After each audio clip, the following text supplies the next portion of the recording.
In today's video, I'm going to teach you how to fill text box background color in Canva. We'll walk through two simple ways to create a clean, colored background behind your text. The first uses Canva's built-in text effects, which is quick and flexible. The second uses a shape layered behind your text, which gives you precise control over size and placement. Follow along with whichever method fits your design best. Start by opening your design in Canva and selecting the text box you want to style. With the text box active, look at the top toolbar and click the Effects button. In the side panel that opens, choose the Background effect. This instantly adds a color block behind your text, creating a readable label or tag look. Now customize the color. Click the small color square to open the color picker. You can choose a solid color or try a gradient for a more dynamic look. Aim for strong contrast with your text color so it's easy to read.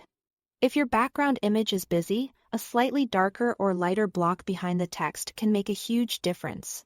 Refine the look using the background controls. Roundness adjusts how curved the corners are, from sharp to pill-shaped. Spread controls the size of the background relative to your text, effectively adding or reducing padding around the letters. Transparency lets you decide how bold or subtle the background appears. If the background feels too tight around your text, increase spread a bit. If it overwhelms your design, lower transparency or choose a softer color.